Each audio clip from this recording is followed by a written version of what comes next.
Welcome back, everybody. This is the PlayStation MVP Cast, episode 47. Tonight, I am joined by the JLC. Hi, everybody. That Gamer.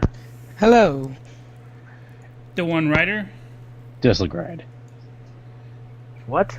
And GeForce 08. What's going on? Making his first appearance.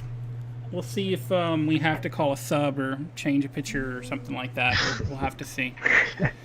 But I'm your host, Michael Vash, 7886. Of course, if you're liking what you're hearing, feel free to follow us at Hitbox TV. You'll get notified when we stream. We do this every Monday night right around 8 o'clock Central, 9 o'clock Eastern, and 6 o'clock Pacific. For those out in the past there. That's when we start on time. Yes. It's usually right around there. We usually have a few last minute things to take care of, so we try to get as close to that as possible. But we've got tonight for video. We've got as you can see here, I'm going to restart it because it was running when I started the cast. So tonight we have some Switch Galaxy Ultra, and we also have some Tesla Grad, which is due out tomorrow on the PS4 in the US at least. But for topics tonight, we have 13 of them. Highlights include Deus Ex Human Revolution sequel. The second Need for Speed movie is on the way, or speeding toward us. I don't know if it's a good thing or a bad thing. I have a feeling a crash is coming up. But anyway, Witcher 3 also has some paid DLC, much to the chagrin of basically most people that don't like paid DLC. So we'll start with what we do every single podcast. What have you been doing? Ryder, what have you been doing? Well, I haven't unlocked myself from Borderlands, the Handsome Collection, so I've been playing. Boring Lands? Yep, and I did see the JLC he was playing, but I think it was the pre-sequel.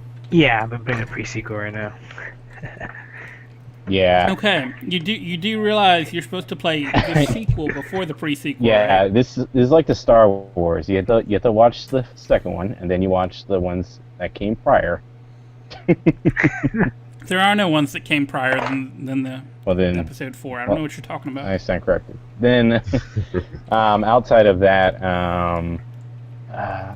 I tried to jump back into the Vita and try to do the cross-save feature for Borderlands, and after being so spoiled with the PS4 version, I just couldn't do the Vita version anymore. So I was like, we're just going to remote play this since it runs 60 frames per second now, and going to delete this off the Vita. What? Well, yeah, but there's part of your problem. You're trying to jump into the Vita, and that's just not a good thing, man. Yeah, you should just sell it right now. Oh. I mean, I have a feeling you're going to crack the screen if you jump into it. But anyway, what about you, Gamer? What have you been up to? I also jumped back to the Vita with Killzone Mercenaries. Man, a beautiful title. That's a good game. Yeah, I haven't tried it yet with the PlayStation TV yet, so I'm hoping to try that later tonight.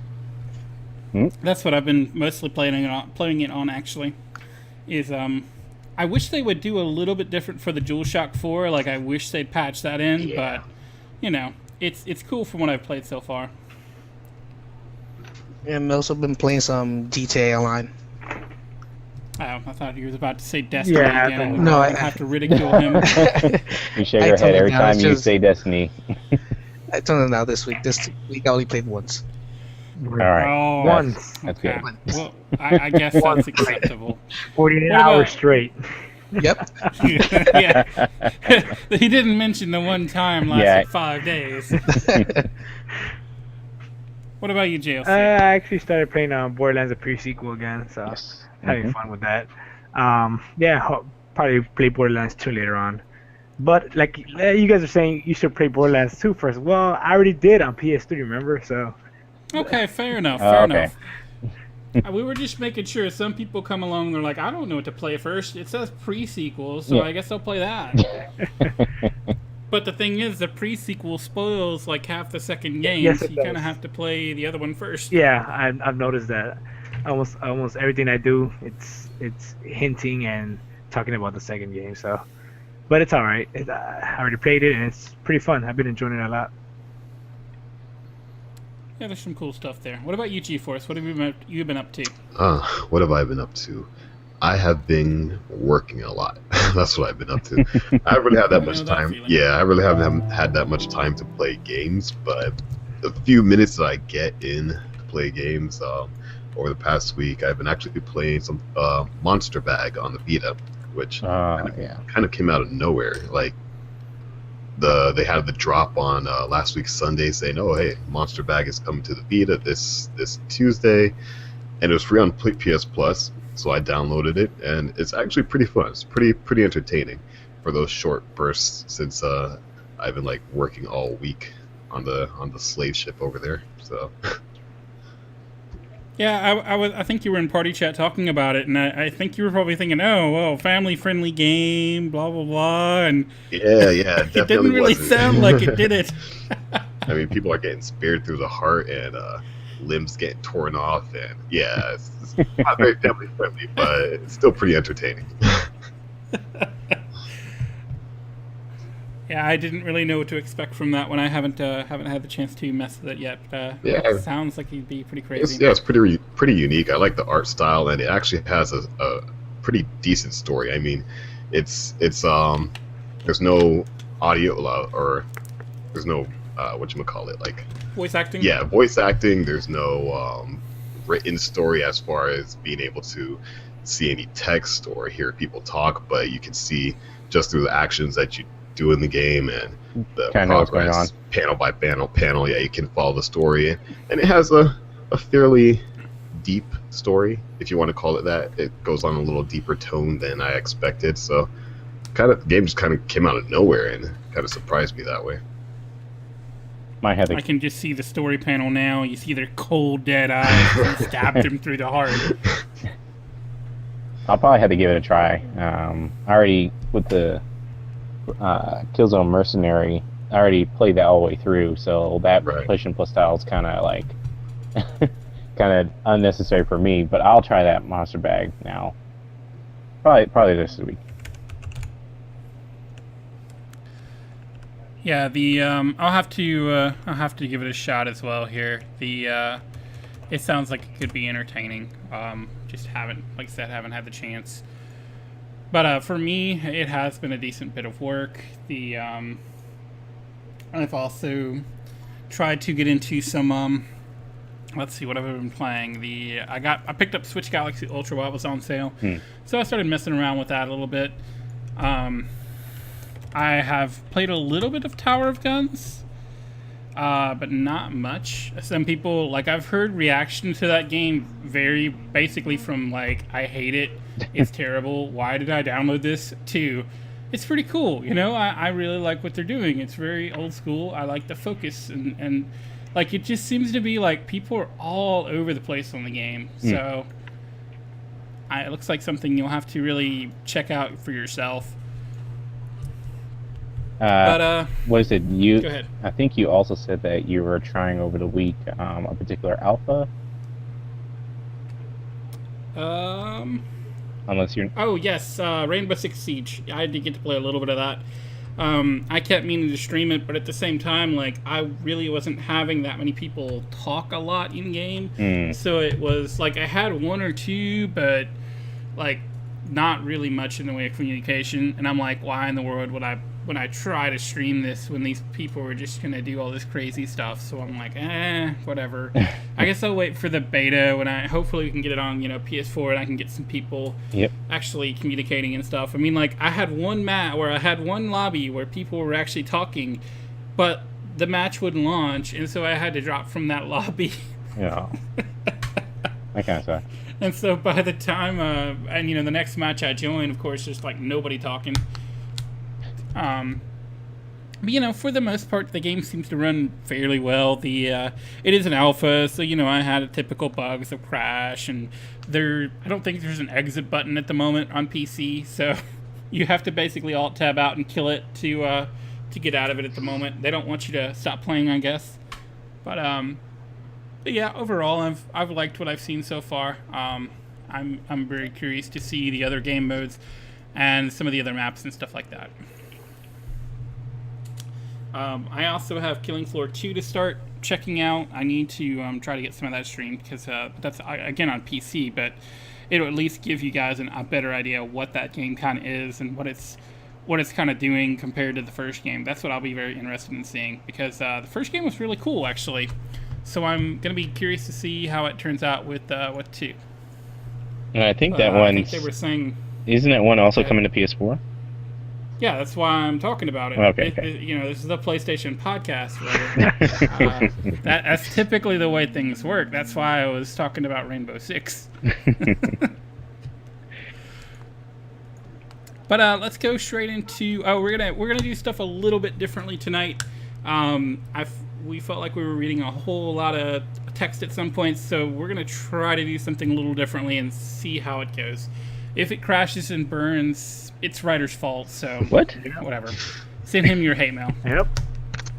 It's You can all blame him. you can find him on PSN pretty easy. Just type into one hacker and you'll find him. But let's take a look at the drop this week. We have Best of Arcade Games Deluxe Edition on PS Vita. Based on the screenshot, I don't know where they're getting best of. Oh, I'm sorry. I'm only half joking. I really don't know where they're getting best of, though. But Hopefully, maybe that's a particular set of games they've made. well, hopefully it's not just PlayStation Home games dumped onto the Vita. Which they have done before. Yeah, as I'm saying. Brick Breaker, Terminus, Bubble Buster, Air Hockey. So, yeah, that's the 4 in the screenshot are the ones in the game. So, that's unfortunate. I would actually like to see a decent compilation of arcade games, even if they just, did them 16:9 and did some other cool stuff like that. But I don't think we're gonna see that anytime soon. Blocks, BLOXIQ. Yeah, I don't know where they came up with that spelling. They're probably crazy people there, but it looks like a puzzle game. It reminds me a little bit of I think like something like Boom Blocks on the Wii, if you guys recall that. Yeah. Vaguely. Oh, okay. I do, yeah. It was a pretty cool game, actually. Like, I mean, it was very simplistic looking, but they had some really cool stuff going on, especially when you started. We were able to create your own levels. People created some really cool stuff. I don't know if this game will obviously have that, but just based on the little screenshot here, it kind of reminds me of something like that, because they have a bomb symbol, it looks like, on there. Gradius 5 is a PS2 classic. I'm guessing that's hitting PS3. The Grand Theft Auto the Trilogy is a PS2 classic. Medieval Defenders is on Vita. That looks kind of like a tower defense game. Yep. Mortal Kombat X is that indie game coming out this week, hitting PS4. Yep, nobody's going to buy it. Nobody's going to buy that game. It's an indie game. So, Tesla Grade is the AAA release for this week. It's PS or Tesla Grad. I keep on saying Grade because that's just what I think it should be called. But it's Tesla Grad on PS4 and PS3. It is cross-buy. Yes. It's kind of a Metroidvania-ish without the attacking as much. Like, it's a little. I've been playing. You'll see it in a few minutes here, but you attack indirectly. A lot of times you can't attack something directly. It's interesting so far. Oh, okay. Titan Souls hits PS4 and Vita. It's cross-buy. It's also. And We Are Doomed. This podcast is no. I'm sorry. That's the title of the game. It's on PS4. What were you going to say on Titan Souls? Titan Souls is this week's Spring Fever game. It also has an info thread, which everyone can check out on the actual PlayStation forums. Yeah, but We Are Doomed. I'm trying to. Okay. Zap polygon baddies with an absurdly overpowered laser beam. Interesting, I guess. And we also get demos for Shiftlings and the Trine Enchanted Edition on PS4. Both of those. So, a decent bit coming out this week. What are you guys picking up? I mean, nobody's picking up that indie game, so what are you grabbing? Anything? I would say probably none this week. I will check out that Trine Enchanted Edition demo because I do have Trine 2, which I bought and later got for free, which was awesome. But You bought and you later got for free. Okay. For PlayStation Plus, of course, I'm talking about. But yeah, I want to check out the first one and see how it stacks up against my PC version. So I'll be just doing comparisons for that. Anybody else? Nope. No, not really. Well, I guess I'm the indie guy. I'm picking up Mortal Kombat, so there's going to be one copy sold. There's going to be one copy sold at least. I actually managed to... I managed to snag the whatever the premium or curse or whatever edition it is for like just over $100. Oh, so you got the one with all the season pass and everything? Yeah, and the statue thing too. Oh, okay. With the Best Buy Gamers Club Unlocked or whatever, it was like $115, and it's like, why would I pay $99 when I can get a statue for like $15 more? And it's like, You're like, might as well just go all in. I might as well just pay the $15 and get the statue because it looks kind of cool. So, yeah. But yeah, I wasn't even looking at it. And then I saw the price with Gamers Club Unlocked, and I'm like, well, that makes more sense, I guess. Yeah, I'm pretty much guessing that everyone here is not much of a fighting fan, or at least not a Mortal Kombat fighting fan. Well, Yeah. see, that's what I like about Mortal Kombat though, is it's not something that's like super casual, but at the same time, it's not something that you you can play it super technically, but it's not got like 4 cancels like what is that? Guilty Gear Third Sign, Zerd Sign, however they actually spell it, or say it rather. It's, like, that game literally has, like, you have a certain type of cancel when people are attacking you, you have another type of cancel when you're doing a move, and you have another type of cancel that does this thing, and then you have another type of cancel that does this other thing, and it's like, okay, so how am I supposed to keep track of all this in a battle? And I'm sure there's some people out there that, really get into it and can really, use the reactions and do all that stuff, but it's just not something that I'm really super thrilled about. Like, I like the idea of those, and I like to play them casually, but I'm just never one to get super deep into those. But, with Mortal Kombat, I can go and I can start playing it, and then I can, I can pick it up and keep going, and I can play through the story mode, I can play the tower to get the character endings, and then I can also do the living towers they're adding to this game that are being updated every day and all that stuff. And then, when somebody comes over on the weekend or something like that, I can just start, we can just jump in and we can have a fun time. I don't have to teach him like any super crazy mechanics or anything like that.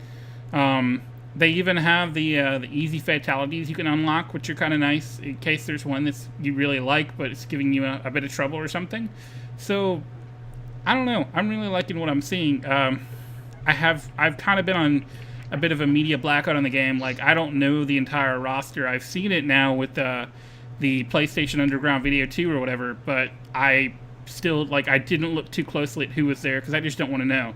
Yeah. I just want to, I want to be experiencing it all organically. Yeah, you got like our friend in Part Chat often, Jason Voorhees. He's been video overload, memory overload, information overload. He's probably one of those almost everything. Yeah, he's a big Mortal Kombat fan though, so that's understandable. He wants to know everything about it. So yeah, and I've just been trying to tune him out at some points because he's talking about characters and stuff like that, and I'm just like, I'm tuning out. Yep, I'm gonna be going for a night. No.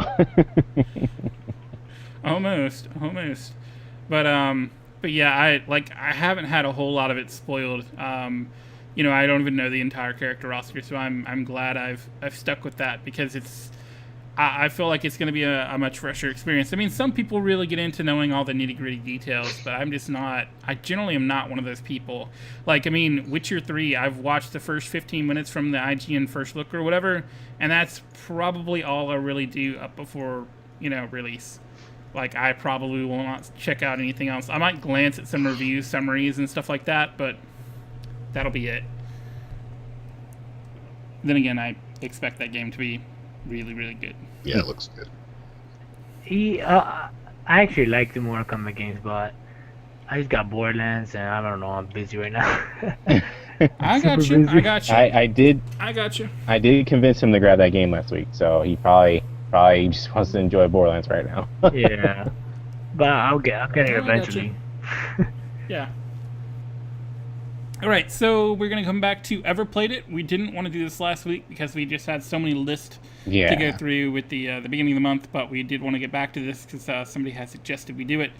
Ryder, what are our PlayStation Now monthly releases this time around?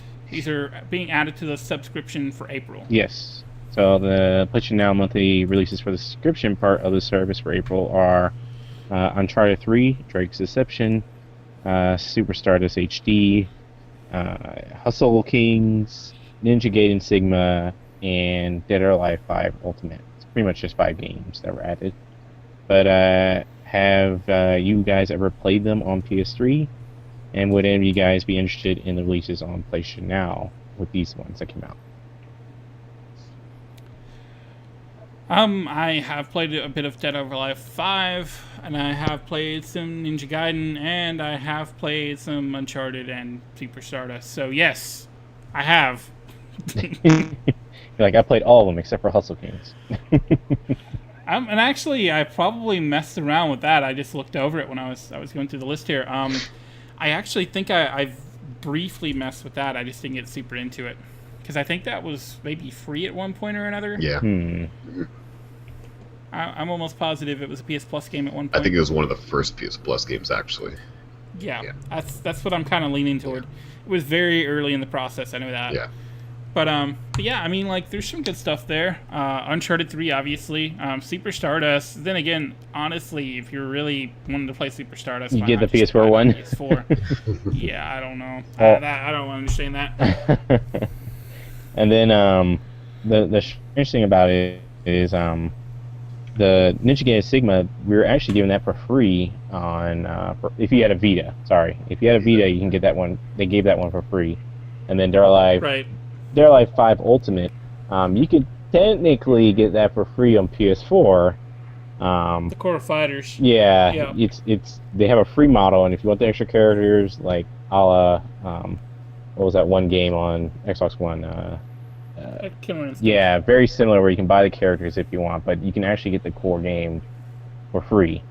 And Well, I mean, even then though, like the base game on PS4 is like $40. I mean, if you really want it, that's like 2 months of just a little over 2 months of PlayStation Now. So I don't know. I mean, like, I can see it being useful if you have like a buddy over and you're just you don't have people over all the time, and you're just looking for a fighting game to play. But like, it's really kind of a weird addition. Yeah, that's what I was saying.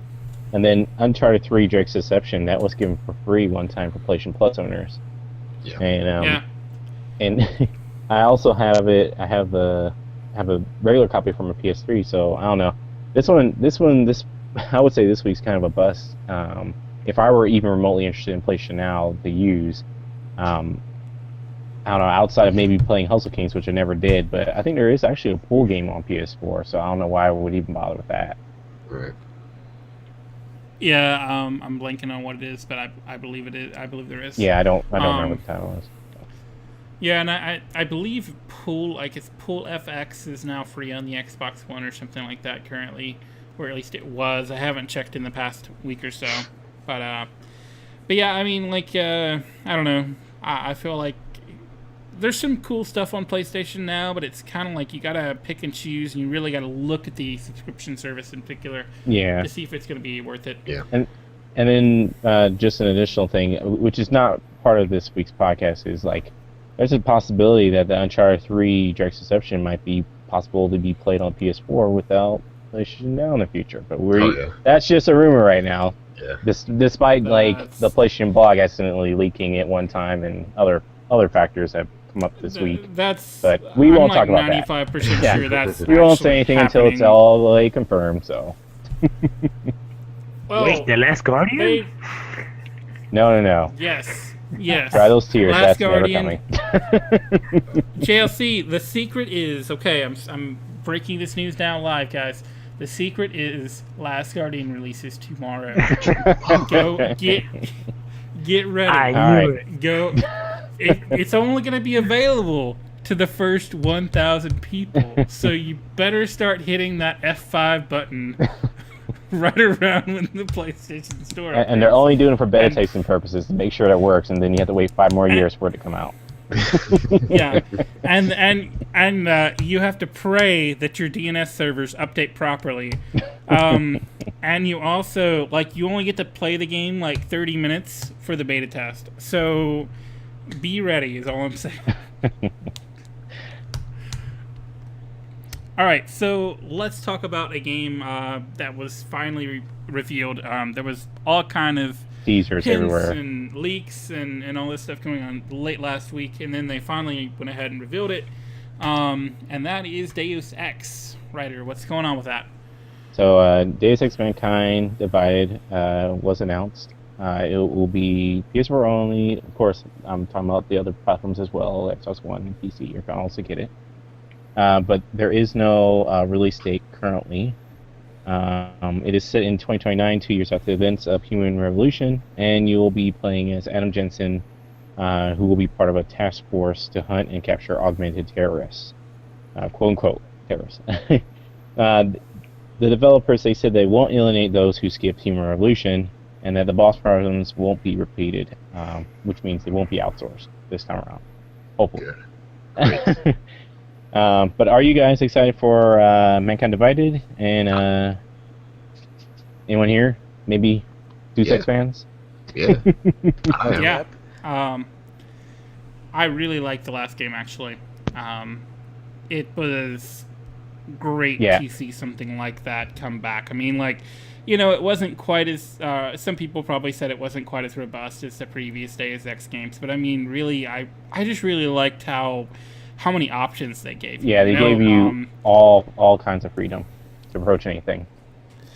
Yeah, and your upgrades as well. They determined what you could do well. So if you were really good at hacking, you could go in and you could hack the stuff and get stuff done that way.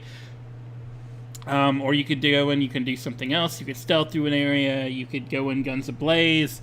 You could approach stuff many different ways, and it was really cool to see that. They had non-lethal weapons for you to use, whether it just be knocking somebody out, or a taser, or a sleeping dart sniper rifle.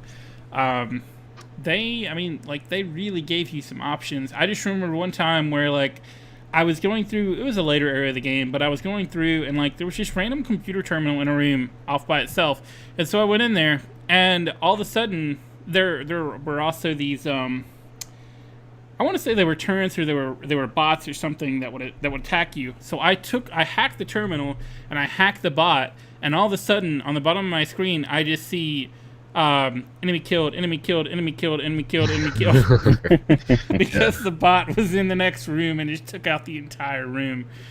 But yeah, I mean that's cool stuff like that. It's the augmentations really make your character powerful. It really sets you apart. It makes you, it makes you be able to do awesome things like go stealth or, hack computer stuff like that. Yeah, and like what you said, they give you the approach. If you want to approach the game as a shooter, it was okay as a shooter. It could have been probably a little bit much better as a shooter, but and in actuality, for anyone who are Deus Ex fans, you don't really play the game as a shooter. You play the game being stealth, being dealing with hacking and conversation. Most of the time, you'll deal with the conversation. Sometimes you can avoid battles all the way on some occasions without even actually by going through a conversation tree. Right. And I mean, the game was very, very robust when it came out. The director's cut was actually my preferred copy because they pretty much, well, I wouldn't say always fixed everything, but they pretty much solved a lot of problems that were in the original game. Like I said earlier, that the bosses were all outsourced, so it kind of went against your character that you were building. If you were a stealth or you were a hacker, you pretty much had to go through that whole entire battle just using the weapons or whatever. It was kind of awful. But then with the director's cut, they actually fixed it where you can actually hack your way through boss battles now, if that was your preferred way of dealing with the game. And they kind of, a lot of people, they said they liked the black and gold aesthetic, but it was a little too vibrant, so they kind of toned it down a little bit. And overall, it was actually, and then if you had a Vita, I remember that if you had a Vita, you could link in, and you can use your Vita as a map or as a keypad. Yeah, as a hack tool, like a keypad type of deal. And like, it was very cool. It's one of the very few titles that utilize the Vita outside of, well, you can remote play it. And like, no, you actually use the Vita as a secondary device that would be integrated, kind of integrated into your game that you're playing. So I'm crossing my fingers that if, when the game comes out, that maybe that might get put in there again, but who knows? Maybe if Yeah, well, I honestly, I'll expect them to actually go the tablet route and just have a second. Yeah. I mean, you probably a Vita, work as well, but I imagine they'll just have an app as well on the, Google Play Store and an iOS store and all that. They already do. Sorry, Windows Phone users. Sorry. I mean, they already do already. There's actual app now that you can grab where the first release content through the app is you can get the soundtrack, not the soundtrack, the music track that was part of the trailer. You can actually get in, download it on your phone through the app. Okay. So you're probably right. They probably, I'm crossing fingers they don't leave Vita owners in the dust again. Well, not again, but they don't leave Vita owners in the dust and just go total tablet phone way, because not everybody has one. I mean, majority do, but I just said the Vita owners, they're neglected sometimes. So especially try and maybe integrate all three platforms, tablet, it'll phone, be nice. Vita. It'll be nice. Yeah, it'll be nice. I'm gonna do that. Yep.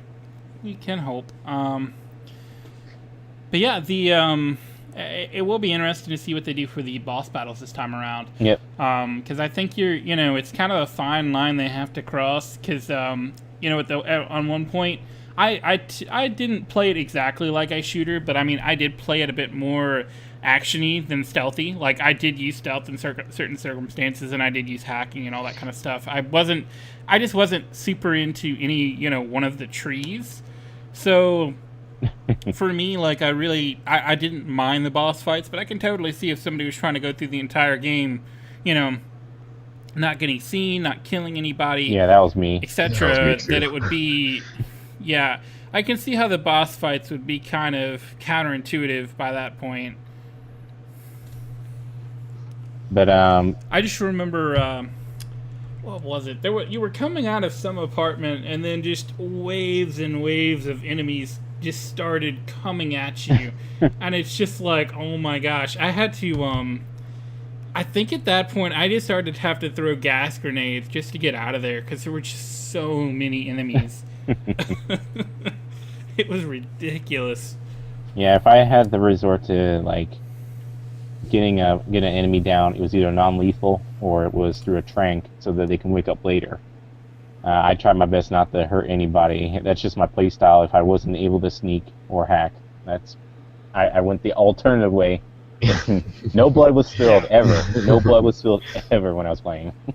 Except for the bosses. And they actually. Yeah, except for the bosses. Yeah, exactly.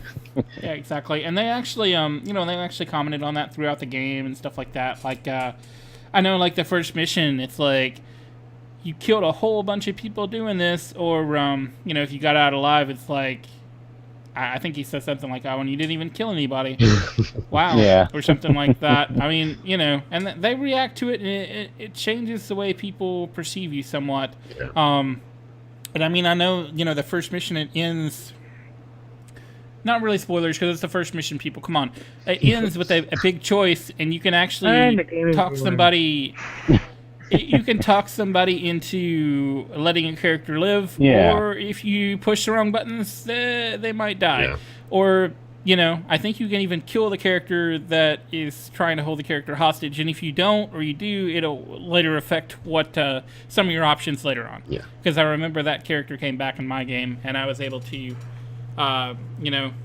get them to help me out later on. Yeah, I did that as well. There was one where I think I know what mission you're talking about, and he was going to shoot somebody, but like you're able to talk him out of it, and later on he helps you because you quote unquote made him a better person. But it was interesting. I like how the game gives you that type of choice. So it really makes me excited for the next game they're making. and it's even better. It's even better that there is absolutely nothing mentioning a PS3 or 360 copy. Which means there is nothing holding back the game in order for it to be. Yeah, I just hate it when developers do that. Yeah, it is going to be really cool to see what they can do with the the PS4, Xbox One, and PC. It'll be very cool. I am really looking forward to it. I think our community was wondering maybe with this title coming out. I mean, even I think some of the interviews they kind of mentioned. So is there like a remastered edition of the original game coming over? And I don't even know if you guys would be even interested if they were to come out, like maybe before it gets released, for like promotion's sake.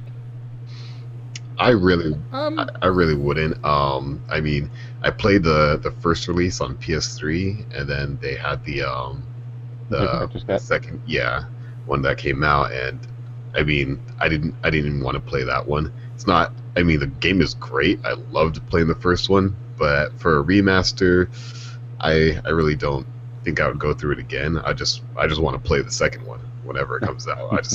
When that one comes out, I definitely want to play it. Yeah, for me, I might not be as opposed to that. Like, just because I got to almost the very end of the game, and then I actually ended up having something happen and I didn't actually finish it. So I was right at the tail end. Okay. But I just ended up not being able to beat it. So I mean, I wouldn't be opposed to the idea, but at the same time, I mean, I could probably grab the game, the director's cut on PC, and play it. I may even actually have it from a Steam sale or something. But yeah, I mean, we'll see.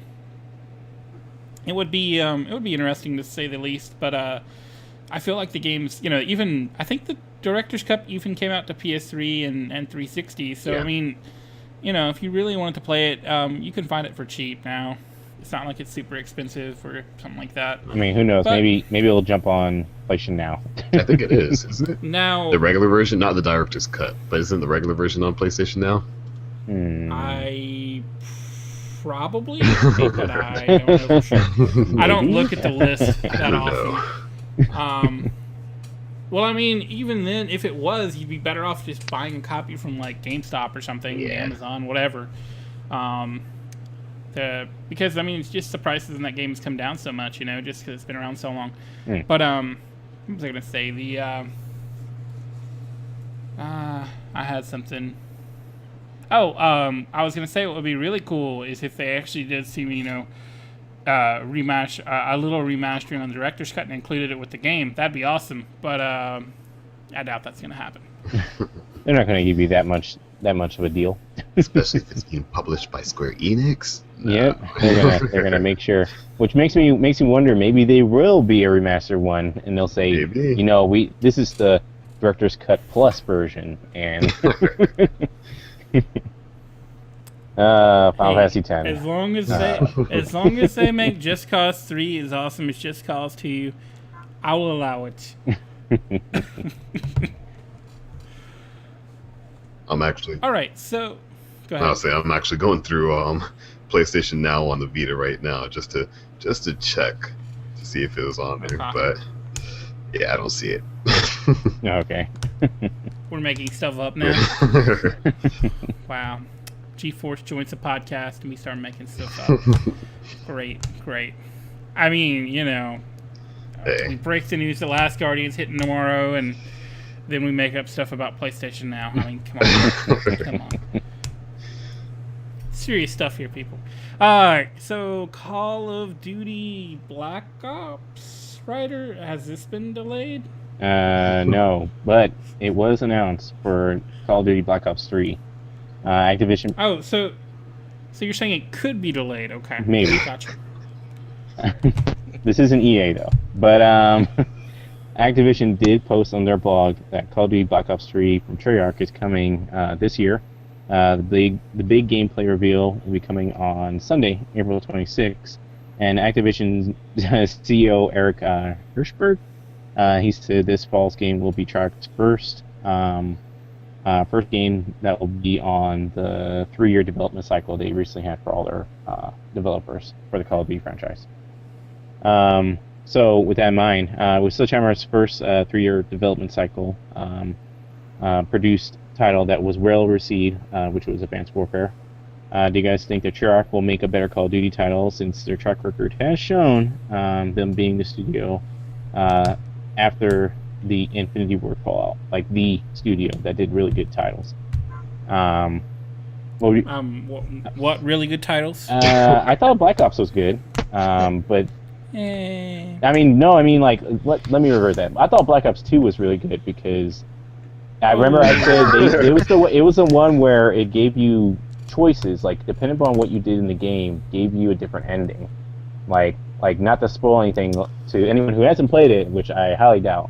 There was a point where you had to shoot this terrorist who had his bag over his head, and it seemed that the guy beside you, who was tagging along with you, was kind of egging you on to do it, and you couldn't even figure out why the whole time. And you had the choice of shooting him in the head or shooting him in the leg. And then if you shot him in the leg, you find out that the guy was going to be with you near the end of the game was actually your partner. But if you shot him in the head, you would have gone to his grave at the end of the game. And so it was one of those very unique titles that no one really looked at, and even Activision, they said that not many people knew there was multiple ways to finish the game, multiple ways to get different endings. There was like, I want to say there was like 6 or 8 different endings for that game, and that's uncalled for. Not uncalled for, but like it's never heard before. Sorry, never heard of before in a Call of Duty title. It's usually one ending. You get to the end, you're done. That's it. Well, so this one, depending on what you did, it changed the outcome of the ending. All I ever do is hear Call of Duty fans complain about Black Ops 2, so I have no idea what to say at the moment. Like, even people that, like, I knew that were just loved Call of Duty, they were like, oh man, Black Ops 2 was awful, blah blah blah. So I think it was more the multiplayer though, but of course no one plays single player, so nobody plays single player. Yeah, I know. Not for I know. I mean, like, well, there's like 2 people out there that pick it up for single player. I mean, like, I'll probably check it out if I end up getting the game, but I don't think so after this year. I mean, like, I like Advanced Warfare, but I have a feeling that they're just gonna kind of go back to the Call way of it used Duty. to be. Yeah, and I mean, it's just going to be a camp fest and snipers, and I'm not going to care. So, we'll see. But I just have a feeling that's not going to happen. Yeah, I played I started playing Black Ops 2, and I just couldn't finish it. It was the campaign, that is, and I'm one of those 2 people that actually play the campaign. Yeah, I'm the same way. Yeah, I usually play the campaign first, and then I'll go into multiplayer. But yeah, I don't know. Black Ops 2 is probably like the last straw for me when it comes to Call of Duty games. I did play Advanced Warfare. I played the campaign, and I didn't like it. I didn't like it at all. I played a little bit of multiplayer. Multiplayer was okay. But I still preferred some of the older games. Black Ops, the first one, was great, I thought. Yep. It actually gave the game, the franchise, a different spin a little bit. And then the Advanced Warfare games prior to that, I like to World at War and all that too. But since Black Ops 2, I haven't really been too much into the Call of Duty games. I think I don't know, maybe I'm just getting Call of Duty fatigue. No, I'm the same way. I do the GameStop rental service. So if anyone knows what that is, Yeah. GameStop has a really, really bad policy that people could exploit. Oh yeah. And I normally do it for Call of Duty. I will look in their used section, and I will pick up the game for cheap, and then within 7 days, you're allowed to return it if you didn't like it. Yep. And so I would just bring him like, you know what, this campaign's only going to take me like probably 2 nights to beat. Oh yeah. And then after that, I'll return and say, you know what, I didn't like it. And they're like, okay, here's your money back. Or you can pick some other game. So it's really bad service. But they haven't caught on to people doing that. I'm guessing not many people do that. But Yeah. That's totally allowed, though. yeah, I know. You're allowed to bring it back within 7 days for whatever reason you care to give them. Yeah. That's what they say.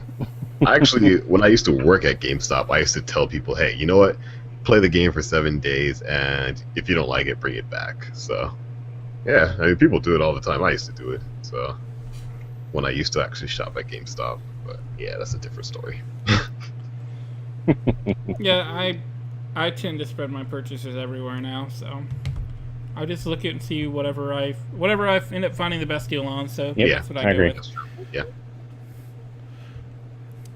All right, so let's talk about some Legos, Legos. Ryder. Yeah, Oh, everything Lego is Batman awesome. 4, right? Lego Batman 4. Okay.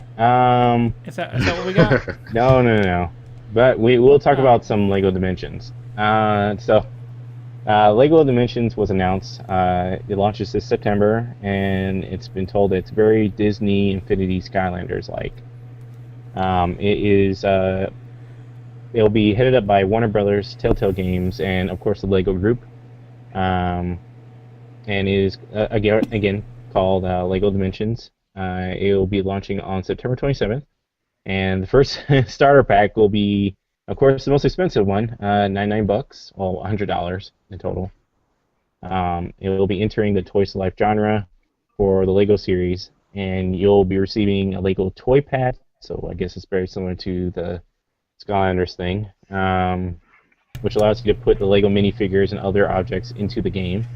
And it will also offer the chance to buy additional expansion packs at very high dollar amounts, by the way, which add new characters, vehicles, tools, levels, and more.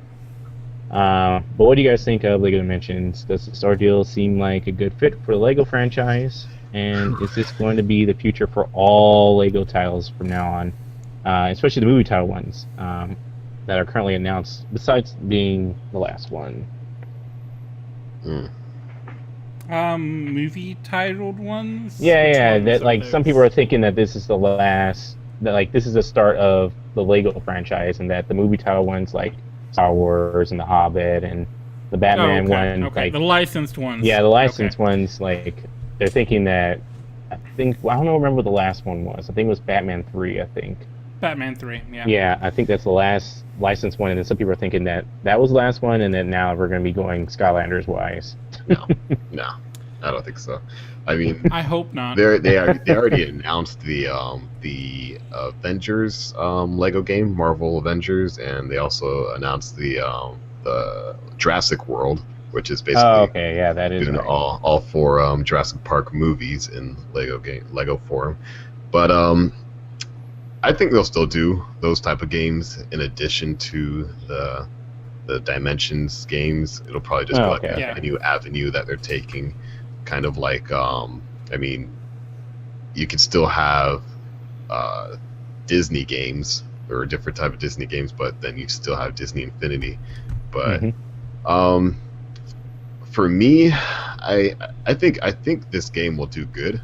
I mean, these NFC, these collectible figure games have been they've been like really popular, especially with kids. Not even just with kids, with a lot of people, gamers, collectors. I mean, they're really popular. But personally, I'm really kind of biased against them. Yeah. Yeah, I mean, I just don't. The whole it's basically, to me, it feels like a scam. It's a really good business scam. Like the businesses are profiting really great, but I mean, it's basically a bunch of microtransactions and DLC in figure Bundling form. a little toy. Disguised as NFC feeders. Yeah. Yeah, and that's what I was gonna say. I mean, you know, a good move, a good fit for the Lego franchise. Fit, haha. Very funny, Ryder. I think you meant that as a pun. The Legos fitting together. That was very clever. But yeah, I mean, good fit for whom in the Lego franchise? Are you talking about fans? No. No. Are you talking about Lego? Yes. Yeah. Because they're just gonna, you know, they're just gonna have the dump trucks next to the sales, the cash register, and that's the cash register's just gonna. I mean, they're gonna take the money out and they're just gonna put it in the dump truck and drive away, and that's what they're gonna do. So, I mean, you know, it's I guess it's really good for the developers and publishers and all that, but very unfortunate for the people that are really big Lego fans. I mean, I mean, as a parent, like I'm sure this is gonna be really bad for me. Oh yeah. I mean, Dude, that's you're what gonna that be I think while G-Force didn't want to say it, I think this is pretty much catered for kids. Yeah. We don't want to say it isn't, but it pretty much is, and it's for those parents who want to buy something for their kids, and this is a good start pack for them. I wouldn't say that's a great price, but it's $100. Holy crap! Yeah. But I'm sure my kids will love it, and then I would buy the additional toys, and then my wallet would cry later on in the day, wondering what happened. Oh yeah. So and he's gonna trade in Grand Theft Auto 5 all over again. for the second time. But yeah, I don't know. I've just never got into the whole thing with the characters and the toys and all that. Yeah. I mean, you're seeing it everywhere though now. Like, I mean, even Nintendo jumped on that bandwagon. Oh yeah. Yeah. Yeah, they're making money off of it. Yeah. Yeah, they are. And I mean, then that's the kind of messed up part is they're still pulling their whole, shortage thing, and I'm still waiting purpose. on well, partially it is, but who knows? There's something else going on, but I just don't know exactly what it is, because I feel like if I feel like if there was really that much demand for like Marth. Like, I technically still have a pre-order for Marth, because apparently they're re-releasing him for another game that came out. And so I'm just waiting for that to arrive so I can pick it up with my pre-order. But, I mean, like, the whole thing about, like, you can get him for, like, $50 or $60 or something even higher than that now. Last I checked, it was, like, $50. And it's like, if it's really that much demand for Marth, do you really think that Nintendo wouldn't come along and say, hey, guys, so this is a special release, so we're going to charge you $15 instead of $12 for these. So here's another release of Marth. I mean, it's just, I feel like there's something else going on there. I don't know. I know they were talking about, hand-painted or handmade or something. Custom, yeah. About parts of them that they had to do or something. I don't know exactly. I can't remember now, but... I mean, it could be the reason why they switched the cards. So, I think it's just a combination of two things. One thing is retail shelf space. They really don't have that much space to put all these figures out at once. So they know that, and they're kind of going through a cycle of, okay, let's release a few here, and that'll fit our shelf space that we have designated for our retail partners right now. And then we'll kind of pause those for a while, the ones that are out there, and bring in a new wave, and so on and so on. So each wave has a little bit of shelf space time, but at the same time, since they have that limited shelf space, there's a demand growing, a mentality that people think, oh, these must be really rare, so let me get my hands on them. And so it's kind of like a mind game, if you want to say that. But I mean, I think there is some sort of shortage, but I don't think it's because they can't produce more. It's probably just because of business relations with retail partners and whatnot, and knowing that consumers want other characters out there. So yeah, it's kind of a combination of two. But either way, it's still kind of dirty. Yeah, it's definitely frustrating for those. And I mean, luckily for for people that are wanting this, I don't think that'll be as big of an issue for these type of things. But I'm just never really gotten into those. Like, I mean, like, I would be in trouble if they ever did like a Mega Man version of this or something, or I don't know, Ninja Turtles. They did. Then I'd probably be in trouble. I mean, it looks like Lego's trying to permeate a lot of places now. I mean, they recently put out, like, I think Lego Minecraft, and you're like, man, either that's brilliant or I don't know what the heck is going on. One of the two things. Yeah, I think that's actually, so the only thing, I'm a huge comic book fan, and I think the only thing that might get me interested, I wouldn't buy the game, but might get me interested in actually playing it, is they already announced that they're going to have DC characters in the Lego Dimensions game. If now that they, WB and TT Games have that contract, that partnership with Marvel to make those Marvel Lego games, I would probably play it if there's a DC Marvel crossover in Dimensions. If like TT Games somehow makes that happen, since That's not gonna I happen. don't know. They have I- they have access to both franchises now, and I mean the Lego Dimensions be- is. They said there are more franchises that they're putting in the game. So I don't know if that ever happens. I'll play that, but that's that. I was gonna say, you realize that Disney Infinity had Marvel characters, right? Yeah, that's true. But I mean, I'm sure there's still profit off of it. So Oh yeah, I know. I'm not saying there's not. I was just pointing that out. But yeah, I don't know. That'll be interesting if they actually manage to pull it off.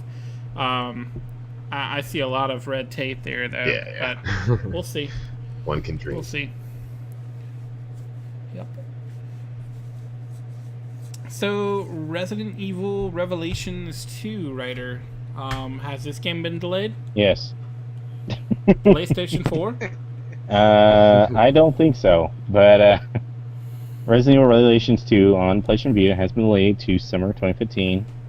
The publisher, Sony, announced that Resident Evil Revelations 2 again will be delayed till spring 2015, from spring 2015 original release to now summer 2015, and that is now been passed to Prima Studio Chariot, who's handling the PS Vita port of Resident Evil Revelations 2.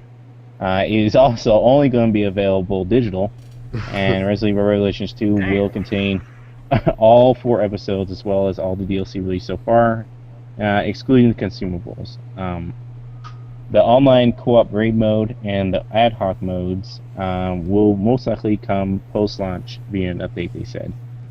But what do you guys think of the delay? Is it troubling to see Sony as the developer originally shifting to only the publisher now? And with it only going digital for the Vita version, is this a sign of something similar to what happened with Borderlands 2, like a new Vita or a Vita bundle perhaps? That's possible. I don't know that quite the drive will be there for Resident Evil Revelations 2 that there was kind of for Borderlands, just because it was so, kind of unexpected for that to be put together like that. But, yeah, I don't know. I'm curious about what it's gonna end up entailing once it actually hits now, because of all the the change in publisher and all that, or developer rather. I do wonder if it's one of those deals that they have the groundwork done, and all they really have to do is kind of buff everything out. But we'll see, I guess. Yeah, I'm kind of along the same mindset. I don't see this doing too well on the Vita, honestly. It has a couple of things going against it now, especially with the delay. At least when it was originally supposed to be coming out in spring, that wasn't too far from the original PS4 release. But now it's pushing it a little further, and more people are going to have time to play it on the home console. And not only is there that time gap between them, but now it's a digital only release, and we know the problem with the Vita memory card issue, and it's being released initially without some modes like the online modes and whatnot. Those won't come at launch. Those are coming a little later. So I think it has a lot of things going against it right now, but we'll see. Yeah, not looking too great for me, but we'll see. Ryder, I know you're disappointed. I don't know. I was holding off. I don't even have the one for PS4. I was actually holding off on the Vita version just to check it out. But like what you guys said, if it's only digital only, it was kind of a letdown as soon as I heard that. I was like, well, I did the same thing for Borderlands 2, and it literally murdered my memory stick, or memory card or whatever, and it lobbed about at least 7 to 8 gigs. So, and while these games might not be as big since they are like little episodes, I have a 64 gig, and it's already almost to the brim already. So, I don't know. I might just pass on this and just wait for a sale on PS4 now. Yeah. We will see. I mean, I guess I guess for Vita owners, they can still just hold off. Yep. I guess they don't really have a choice anyway. Yeah. Well, Ryder, you always like it when a PS3 version is canceled, so I can guess you can rejoice about this next game, right? Yes. And my excitement can only go so far, though. But Guns Up loses PlayStation Vita and PS3 versions and is only going to be coming to PS4. The PlayStation 3 and Vita versions were dropped due to a small team for this free-to-play title, Guns Up, although there is still no release date. They say that the release date was delayed due to them trying to do a Vita version. They tried to contract it out, but it never actually worked out through their Unity engine. They were trying to do a cross-platform deal. So, are you guys disappointed that Guns Up isn't coming to PlayStation Vita anymore? And couldn't they have done like Axiom Verge or Bastion and brought out the Vita version later? I mean, why just scrap it? That's what our community kind of questioned. Yeah, it's really tough to say, honestly.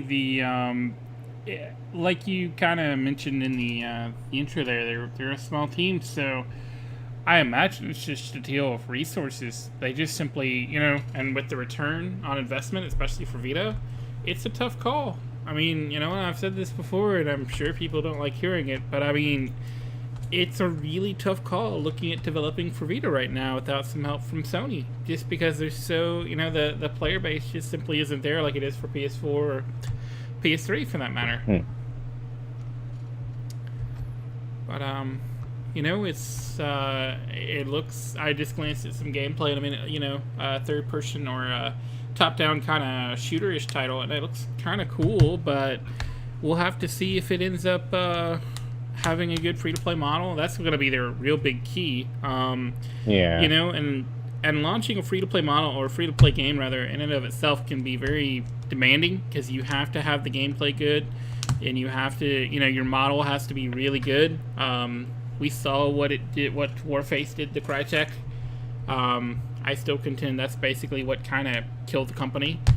It kind of was the last nail in the coffin.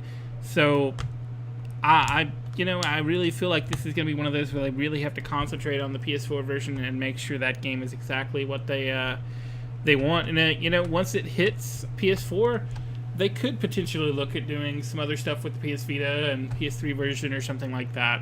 I'm glancing through the topics real quick. There was something I was going to mention here. Never mind. We've got something later. We're talking about Axiom Verge. I want to save that till later. Yep. But it's just you've got to look at what that all entails and how the game's doing, I think, before you can really commit the resources to go to PS3 and Vita.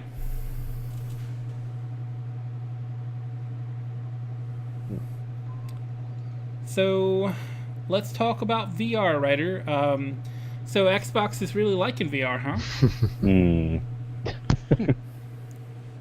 So, Xbox Phil Spencer was asked about the PlayStation 4's Project Morpheus headset, and he said that it's more of an announcement than anybody really having any VR stuff right now, Phil Spencer said. So he does acknowledge that Valve and Samsung have VR projects too, but even though then, he doesn't really think it's tech that he doesn't think that the tech is a now thing. But Spencer did say in this interview that the company has the HoloLens project for the now. So it's kind of funny how that whole ordeal is like, oh, VR is not the now thing, but our HoloLens is the now. But do you guys agree with Spencer and how he sees VR? Is it because no games have been announced yet, or do you think Sony will surprise every PlayStation fan with Project Morpheus at E3? I say yes and no. I do agree with him partially, but first and foremost, I think that HoloLens is even less of a now thing than VR. Yeah, no, I wouldn't even go deep into that, but no. VR, I think it still has a long way to go, but I think after especially last year at E3 being able to get hands on with Morpheus. Yeah, Actually, didn't you with me? yeah, we went and we got that hands on and actually being able to see how far VR has come in this day and age. I'm a believer in VR now because Yep, so am I. I was actually very skeptical before I tried Morpheus, and I always heard about Oculus Rift and all these other things, and okay, yeah, it's a cool gimmick, but actually after playing it, using the Project Morpheus, and that was just the first public edition that they had. Yep, it was just a prototype, and they were just demos after all. Right. And I mean, I was really blown away by how the technology works, how it can be incorporated in games, so many different type of games that can use them, so many different applications to use VR, and it works really well. Just a prototype itself worked really well. And then just earlier this year, PlayStation announced that they had the new updated version of the Morpheus. Yep. So I think VR, it has come a long way. I think it still has some more time before it is perfected, but as it is right now, I would pick it up. I would play it. Yeah, I don't think there will be too many games that launch for the Morpheus or whenever these other VR headsets go on the market. I highly doubt there's going to be a ton of games, but I do think that we will see some quality, some fun titles coming out bit by bit. And when more developers get hands-on with them, I think that they'll see the same thing, and they'll see fans' reactions to it, and I think it will grow because it's not like the red and black virtual reality that we had back in the 90s. Like the orange polygon ones you get to try at like museums and stuff. Yeah, no, it's completely. They have come They have come a long way, and I think VR. It is a now thing. I think it is, but I think it still has a little bit of, progress to make. But as it is right now, I would definitely get into VR. Yeah. I mean, I'd have to give him that it might not be a now thing simply because there really isn't a consumer version out. Right. But I mean, from what I remember hearing, Steam VR and Oculus are both supposed to be out, I believe, at the end of the year. So if it's not a now thing, it's certainly, within the next 12 months or so thing. Because Morpheus is supposed to be out in the first half of next year, and they're supposed to both be hitting the end of the year, if I recall correctly, for Oculus and Steam. So it'll be interesting to see kind of how that battle shakes out between Oculus and Steam, but that's an entirely different podcast. But it'll be interesting to see. I'll also be curious to see how Morpheus, handles compared to the other two. I'm wanting to say, and we're not talking about it, so I'm going to bring up, I believe Sony was saying that they've actually had other people approach them about doing stuff with Morpheus. Mm-hmm. It's just that, they really want to concentrate on PS4, and they kind of have to. Just due to the way, the financial situation, they really got to focus on PS4 and make sure that this is exactly what they want it to be for PS4. So, yep.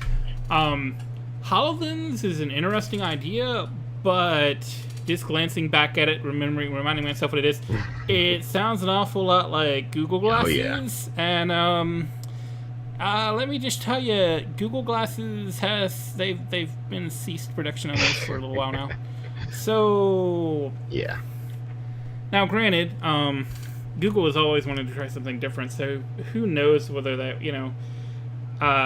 trying to get people involved, it can be different. And it's going to be a different story with Microsoft. I'm not saying it's not. So, it also, I think the time is more ripe for that type of thing.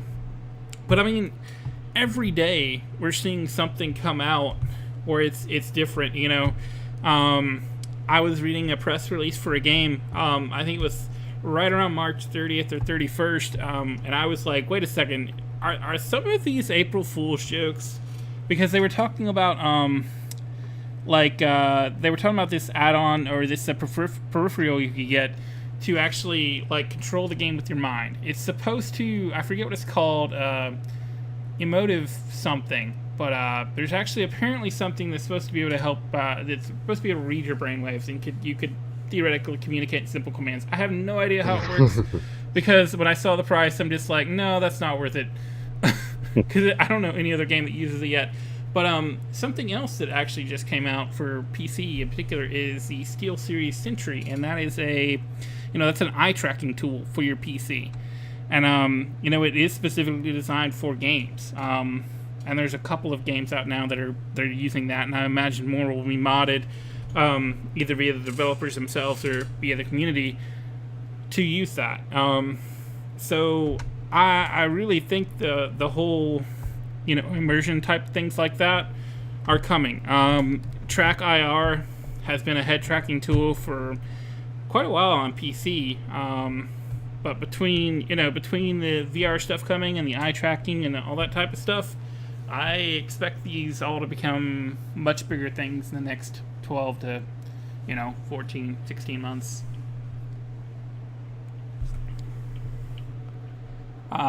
Here's hoping that next E3 we really have a blowout on Morpheus projects, because the thing will be out and 2016. we'll be able to really play it. We shall see. So, Ryder, have they delayed Need for Speed's DVD release? Is that what's going on here?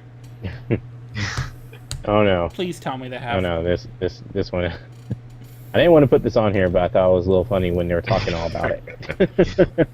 So EA is looking to make a Need for Speed movie sequel from the original that hardly anyone watched. I mean, because the first one was so great, right?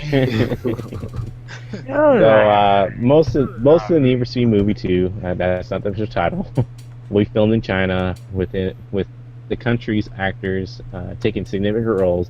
And EA is partnering with the same Chinese production companies that helped Paramount make Transformers, Age of Extinction, and a couple other movies. The original did manage to earn an estimated $203 million in the box office, while the production budget was only at $66 million. $65 million came from China, which is kind of why they want to do this sequel. But they currently can't because it's the original Need for Speed is from DreamWorks. So they're the ones who, like I said, they're the ones who produced the first film. So right now EA is trying to secure that in order to make the sequel. But did you guys like last year's Need for Speed movie or even see it? And would you want to watch a new Need for Speed film? I mean, what can EA do to ensure that a sequel will be loved by series fans? Not make it. Yeah. Pretty much. Well, I feel like I thought we already it's had basically one. going Though. to either be. It's I called feel Fast like and it's either Furious. That's what I was gonna say. I feel like the movie's either Fast and the Furious, or it's Gone in 60 Seconds. Yeah. One of the two. And I mean, I don't understand the need for another, movie like that. But apparently there is. Yeah, it looks like if it's the so first well. movie made $203 million, I mean, why would I not make another one? Watch out, Star Wars. Watch out, I mean- Avengers. Yes, but I mean, I can hear the phone call now. It's like, hey guys, so Need for Speed made $203 million. Why are you calling me? Why aren't you starting on the second movie? You're fired. Now, give me your assistant. You start on the second Need for Speed movie. Go. And that's probably basically how the conversation went. I can't say that I have the MP3 files of that conversation, but I have heard them. I mean, I didn't even watch the first one, so It was alright. I didn't either. Wasn't really good, but if I'm could guessing you watched improve it. yeah. I just, Aww. Yeah. I'm not sure how I feel about that, but I just don't I don't know who honestly expected it to be good, No, yeah. Nah. I imagine JLC probably didn't exactly expect it to be good. No. It's just like he wanted to go see it because it was Need for Speed or something like that. yeah, I mean, maybe that's people like when Need for Speed fans. it was either that or it was, one of those wrecks so bad that he just couldn't look away. It's like when I saw the Turtle movie last year. Like, I didn't expect it to be good. So I didn't go in with very high expectations, and I'm like, that actually wasn't like terrible. It wasn't great by any means, but it wasn't absolutely terrible like I thought it was going to be. So it's a win in my book. Yeah, no. As a Need for Speed fan, I mean, I love the games. I could not bring myself to even. I couldn't even watch the trailers. I saw like one trailer, and that was it. I'm like, oh no. Closing the wallet. I'll put it this way: it was a very predictable movie. So, are you trying to say the bad guys lost? I'm trying to say a girl showed up on the scene all of a sudden. Yeah.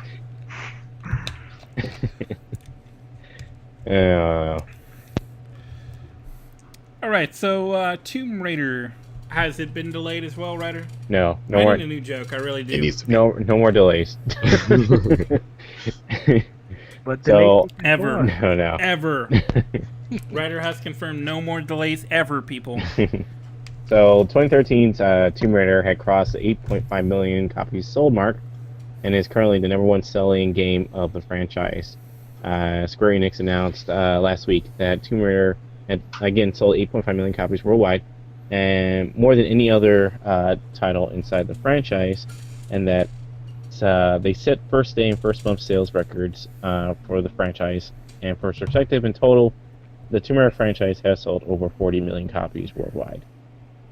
So good chunk. I would say maybe 20%, maybe. Yeah, that's like 1/5. Yeah, so it did fairly well. But did you guys help Tomb Raider sell over 8.5 million? In other words, are you guys part of the people who actually helped get it up to its popularity? And did you? Yes. And did you guys? Did you guys buy the definitive edition or the original? And do you think the sales now will make Square Enix happy? Because originally they weren't. So. Yeah, after the initial release, like they had sold like 1 million, Yeah. a million and a half, something It like wasn't that. that big. And it was well, actually, that's decent I'm sales. not figure, saying but I'm they not saying weren't that. happy. I'm just saying Square Enix thought it wasn't that big, Yeah. and I thought it was fairly well. Especially with a reboot. So. Mm-hmm. Yeah. Second Well, reboot. and I mean, even the people that were, the sites talking about it at the time, they're like, well, it's actually a pretty good number. They just, they wanted more from it, and they really needed more from it with how much it cost and all that stuff. So, it is good to see the game, even now coming back and getting some more sales. I would be curious if that's the definitive edition as well as the original, release. Yeah. I think the definitive edition actually might have sold more because it wouldn't surprise me. Yeah. Honestly.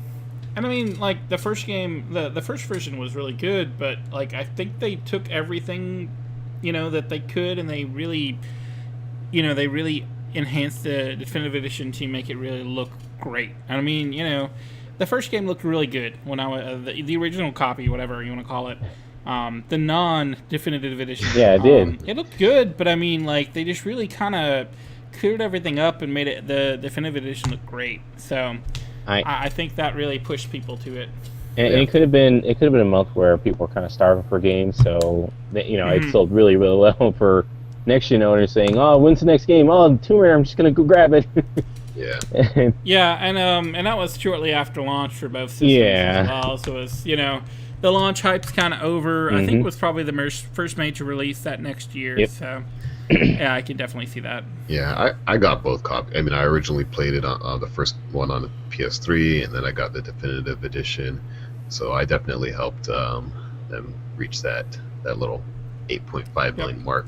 But it also makes me wonder, like, what's going on with Square Enix and their finances, because I get initially they thought that the 1 million wasn't enough for them, but it hasn't been that long between their initial release and now to get to that 8.5 million. I'm wondering like where that bulk came, if it was really from the new systems or because I mean it makes you wonder why is this game that did really well, why is it an exclusive now to just one platform.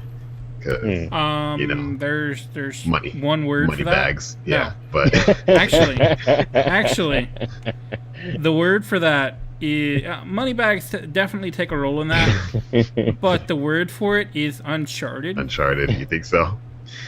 Yes. I don't know. Well, think about it. I don't know. Think about it. I mean, so Square Enix is sitting there and they're like, "Hey guys, we got new Tomb." I make up all these awesome conversations. I gotta say, they're like, "Hey guys, we got the new Tomb Raider. What do we want to do with it?" And Microsoft's like, well, Sony, they have that Uncharted game, and we don't really have anything directly competing with that. Yeah, so even Phil Spencer said that.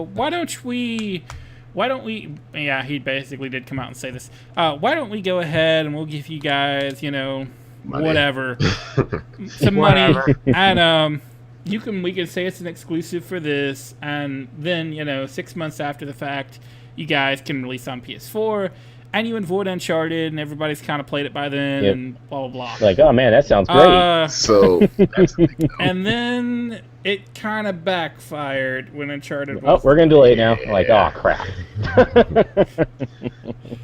And I mean, I do wonder what that ends up doing for the release Yeah. of Tomb Raider on PS4, because it's like, I mean, like, I really honestly think that was a big part of that, because we said the same thing at the time. Yeah, when they were doing this. GeForce, when they were talking about this, and it all came out, and it's like, wow, this makes no sense. I mean, they had just been saying, the last year that they didn't think it sold enough copies, and now you go and you make it exclusive. I don't understand. Yeah, we have podcasts all about it. I think a few of us were upset. Yeah, and I mean, like, it was very very odd, but and once we started, once I started looking at all that, I'm like, well, that kind of makes sense, and I can see how Microsoft's like, hey guys, here's some money, and they're like, well, Uncharted's coming out, it's probably not going to do as great on PS4 anyway. If we delay it and we give them all the DLC and I don't know, make our ponytail move around more or something, then maybe that'll get them to buy our game after that. I don't know. But yeah, I mean, personally, I would have bought both Uncharted and Tomb Raider because I really like the same here. reboot. Yeah. But whatever. Some people aren't that way. I mean, for me though, because from what I understood, at least with because I did go to the Microsoft conference last year at E3 when they announced it and everything, and the follow up press releases and all that. I kind of, from what I understood, is that it's not going to be a timed exclusive. So that's what they were trying to. I really They get beat around the bush frustrated when with people Microsoft try to for that. clarify. yeah, I know that's the whole thing. It's, I don't know, they're maybe using semantics and trying to wordplay and this and that, but from my understanding was that it is going to be an Xbox exclusive when it launches. I think that was the key word that kind of threw people off. Launch as an Xbox exclusive. So Right. I don't know, but I think it's still a little, for Microsoft, it's a great deal because hey, they get this awesome IP that's exclusive for them, whether completely or for a limited time. That's great for them. But on the part of Square Enix, that's kind of shady. I mean, yeah, they money. It's all business. Okay, I understand that. But from looking at like VG charts, I know that's not very too accurate, but different sales charts and whatnot. The PlayStation versions of Tomb Raider seem to have outsold the Xbox versions by a pretty decent number. So, cutting off the fans of PlayStation only fans that might just have a PS3 or a PS4, that they're going to miss out on the sequel possibly. That's kind of a little messed up, but from a business perspective, okay, I understand that. From a consumer perspective, yeah, no. Yeah, none of us are really huge fans of third-party exclusives. I mean, like, when a company's publishing it, like it did with Bloodborne, I can definitely understand that. But when it's something like this, where it's, Tomb Raider and it's coming to Xbox One first, it's kind of like, well, now that just makes me decide if I want to go ahead and buy the game or if I want to wait on my PS4 copy. Right. And, we'll see it's going to all depend on what's coming out around that time. you know, if there's not much else coming out, then I'll probably go on and pick it up, because I mean, well, I'll get over playing with the Xbox controller or something like that. But you know, if it's a busy fall, then there's a decent chance I'll just wait, pick up the PS4 version, which I expect it to be a busy fall. So we'll see. Yeah. But yeah, it is kind of unfortunate with how the cards played out with the you know, Uncharted being delayed like that. Yeah. That's crazy. But yeah, let's move on. We finally have some information from Crytek, Ryder. Yes. They've delayed everything. So for Crytek, I think we talked about this in the last podcast episode or episode before. One before that, I think. Yeah, and like Crytek was kind of boasting on their Twitter and everything, saying, "Hey, we made a huge deal with some company we can't divulge right now." And then now they just recently announced that Amazon had made a huge licensing deal with them. So just to talk about it, the huge licensing deal with Amazon revolved around Crytek's impressive game engine, the CryEngine. So that's pretty much what they grabbed. They grabbed the CryEngine, and it's going to be, they bought it around $70 million from Amazon. Amazon bought it for $70 million, and it appears to alleviate Crytek's current financial problems that plague the company as of last year. So I think through the article that this came from, they said that they no longer have any debt anymore after this licensing deal they got from Amazon.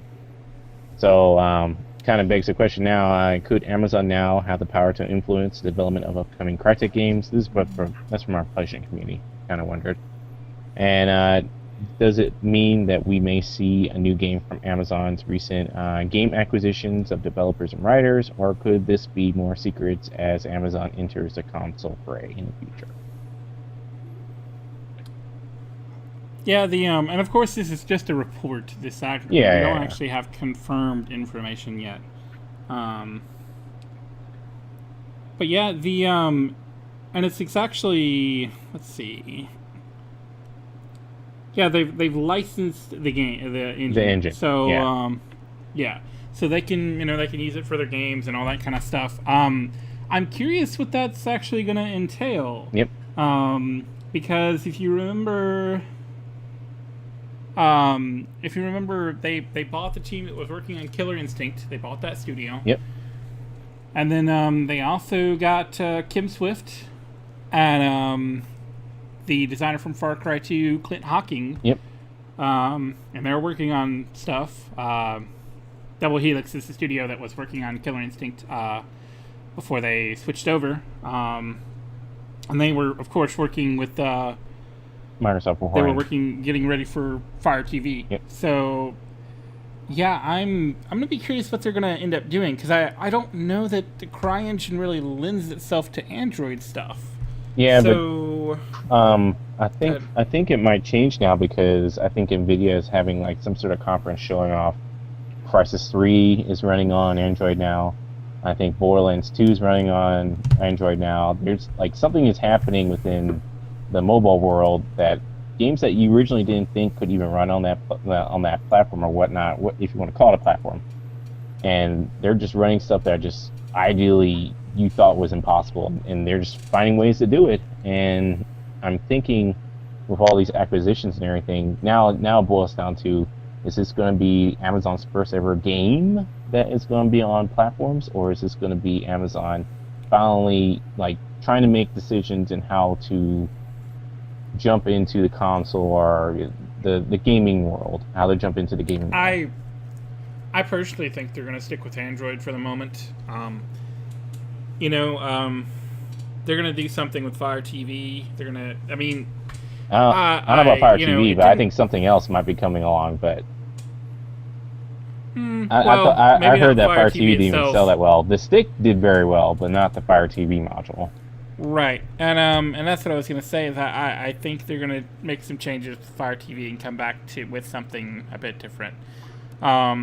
What that actually will entail, who knows? But I don't see them entering the market, the console market at least, just yet, because I feel like they'd be paying to license the games on the systems and all that kind of stuff, and I think they're really trying to focus on building their brand. I mean, like, they don't sell books for Barnes and Noble's e-reader. They have their own. They don't they'll have other tablets, but they really would prefer you buy a Kindle Fire or whatever. So they even tried their hand at the Fire Phone, which didn't do so hot. And do well.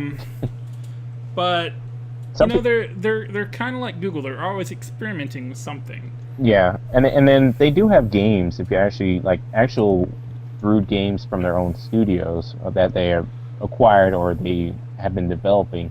So some people are wondering maybe this is their first ever actual game that's going to be on a console instead of being on mobile platforms. So who knows?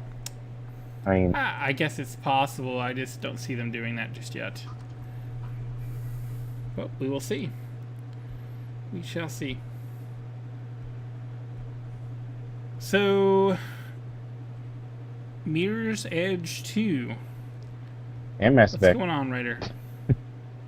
So What's going on? So Mass Effect 4 and Mirror's Edge 2, it has been, well, we'll say that someone is saying that it'll be released this year, and of course, it's that funny guy, that crazy guy, Michael Pachter. So in a recent report done by Pachter and his team, posted by Wedbush, it is noted that EA is expected to launch 4 major games during the current fiscal year, this year. Fiscal year. That would be until that's like March 31st. Yeah, you're right. So like early next year. So it is expected to feature incremental releases of Mass Effect 4, Mirror's Edge 2, and a new Need for Speed game, and of course Star Wars Battlefront. More than likely, that's coming out. That's very probable. Yeah, and I would expect a Need for Speed game if they're going to work on a movie. Yeah, probably coincide with each other. And the current official year began this month and lasts until, like you said, in March 2016. So meaning that these 2 highly anticipated titles could more likely come out in less than a year or this year. So are you guys starting to get excited? Are you interested in all the titles or a few? And do you think all 4 will release this fiscal year? Star Wars Battlefront, I think it's going to happen. Yes. I mean, they're revealing the game in just a few days. They've already, I think it's the 16th maybe, so sometime later this week. And they've already been doing some public play testing, NDA'd of course, but they've invited people to that. And then they've also, I'm wanting to say they've talked about some other things for that, but anyway, I expect that to be blown out at E3 and that to release in the fall. Need for Speed, yeah, I would think that was coming. I mean, they did delay it last year. It's kind of been a little while. Right. What did they even have going last year? The Ultimate Edition of whatever that one title was. I don't even remember. It was in that Hot Pursuit? Most Wanted or something like yeah. that. No, it was. Okay. That's the weird thing. I don't think it was Most Wanted. It was something else. It was. Hot Pursuit? No, was it Hot Pursuit? I don't think it was Hot Pursuit Yeah, it was either. Hot Pursuit. The Was it Hot Pursuit? the cops and robbers one. Yeah, it was That's like what a you're cops talking and about. robbers Hot one. Pursuit, yeah. Well, and maybe they're making some changes to that, or maybe they're even going back to the drawing board and doing something different. I don't know. But yeah, I would expect that at some point, just to kind of, especially if they're going to be announcing a movie, they would kind of want to have a game somewhere, within that time frame. Not necessarily because the movie's not going to be done for a couple years. I would guess, late 2016 or something. Okay, But so the Need for Speed title was Need for Speed Rivals. That's yeah. Rivals. yeah. Okay. It was such an unforgettable title. I mean, and well, to be fair, the game itself was actually pretty good. It was solid. But it's just they kept trying to re-release it and stuff. Yeah. But whatever. Mass Effect 4 I can kind of see because they released Dragon Age, and that's been out the door for a while now. Mirror's Edge 2 is the only one I'm not really seeing kind of work out. Yeah. But that's mostly because I don't know how big DICE is. I don't know. I mean, they could easily have 2 totally different teams working on Battlefront and Mirror's Edge 2. I just don't know how big DICE is. Yeah. If they could actually support that type of project. It kind of makes me wonder about the Mass Effect 4 because they just did release Dragon's Age, so I don't know if it's going to come out this year. Well, keep in mind, they have until March of next year. So, I mean, I could easily see that being kind of in the physical year title or February or something like that. Yeah, Mirror's Edge 2 is the one I'm really not sure about, just because I don't know how big of a team DICE is working with. It could, it's entirely possible they have enough for 2 teams, and they're kind of, I think at this point Battlefront is it's going pretty decently. So yeah, I don't say I'm not saying it's impossible. That's the one I question the most. I think the others seem reasonable. I mean, go ahead, G-Force. I think you had something else. Yeah, I mean, Go ahead. Sorry. No, I mean, I think Battlefront will come actually this year because DICE did Battlefield 4, and they haven't actually come out with a title in a while. And yeah, I'm pretty sure it's coming out this year because they already did Hardline. I mean, Hardline already came out, but that was done by a different team, and so there is no Battlefield for this year. So obviously. Yeah, I expect Battlefront to be out toward the end of the year, kind of around the Call of Duty area. I'm hoping they don't just try to make it Battlefield with Star Wars, and they actually try to do some stuff that's different. Yeah. I mean, not that I probably wouldn't buy that, but I do hope they try to refocus things and really look at Star Wars instead of trying to put Battlefield with Star Wars skin. Yeah. I mean, I don't want to basically have the Battlefield 1942 Star Wars mod. I don't want that. And they did it with Hardline. Oh, yeah. Yes, it did. Yeah, but they actually changed Hardline. Like, they actually... It's different. Like, they really focused on different things with Hardline. Like I talked about a couple podcasts ago. I mean, Battlefield went from this huge, full-scale war to something that's a bit closer. It's closer quarters. The vehicles are much less in play. There's no heavily armored vehicles. The actual, the dirt bikes and the and stuff like that are actually usable now. You're not at a huge disadvantage running around in a lightly armored vehicle compared to how you were like before in Battlefield. You were basically using that to get from point A to point B and praying that a tank didn't see you. While with Hardline, you can actually use those vehicles to great effect, and Hotwire actually focuses on that. So I actually feel like they changed up the gameplay enough in Hardline to make it feel like more than a reskin or something like that. Mm. I disagree. I am on the same boat. Yes, we know. We know. I walked away from E3 and not impressed.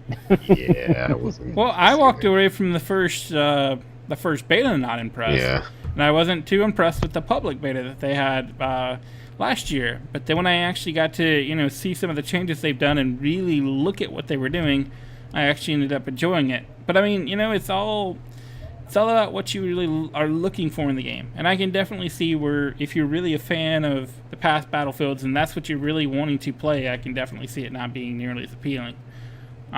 Personally, I like the refocused, but I still whatever. say that should have been renamed something else. It should have been named Battlefield. I will agree there. I still think calling it Battlefield was a mistake.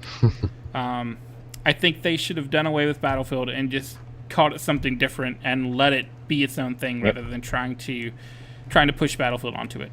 Yeah. But that would have been interesting to see some of the other changes they could have done potentially. But yeah, I mean, Pactor may actually get one right this time. It's unfortunate the only stuff we actually see is the crazy stuff that he said. Yep. Well, He not usually crazy just says stuff, crazy the stuff. outlandish stuff. Yeah. Well, and this is what I've talked about before, but I'm going to say it again. He actually does, like, I'm wanting to say he does a report of like 30 or 40 pages basically every day. And it's all about the companies that he reports to and read for and all that kind of stuff. So, like, Nintendo and all these kind of people are on it. And, a lot of his stuff is really well thought out. It's just we don't hear about it unless he says something kind of outlandish. Yeah, I mean, he has a job for a reason. He's still employed for a reason, so. But, I mean, sometimes he'll come out and he'll say some very odd things, and sometimes you're like, well, I can kind of see that being stretched, but he could get that to work. But a lot of the stuff he does produce is solid information. We just don't hear about it. Yeah, I mean, as far as these games, I think Need for Speed and Star Wars. Battlefront probably have the More most chance coming out. yeah, Yeah, those are I'd probably the agree. more probable ones for coming out this year. They're the most likely. Yeah, Mirror's Edge and Mass Effect. I mean, even if they are announced for this year, I could see them being delayed, Mm-hmm. and not, at least maybe, winter 2016 or something like that, holiday season 2016. But Well, see, I'm thinking that's when they're sliding Titanfall 2 in there. yeah, Is winter 2016. that's true. That's possible. Yep. But they could. They usually then again- usually release at least 3 or 4 titles, or at least 3 titles during like fall holiday season. So Mm-hmm. Well, but then again, I was going to say that might be when they're shooting for Battlefield 5, because they've already technically announced that game. So they may end up having Titanfall 2 be earlier 2016, I kind of April, May, June, somewhere around there. We shall see, I guess. But yeah, I would definitely go with those two as being the Battlefront and Need for Speed is the most likely games to come out, definitely. I would love for all of them to come out, but yeah. Hey, I'm hoping they all come out, but we shall see. We shall see. So, Axiom Verge, Ryder, have they delayed this one No more delays. somehow? Somehow? So, Axiom Verge it has been said that it has been successful since day one. The dev now is able to work in games full time. While no official numbers were revealed, Dan Adelman, the public relations for Axiom Verge, said that by 3 p.m. of the first day, the game was already deemed a success.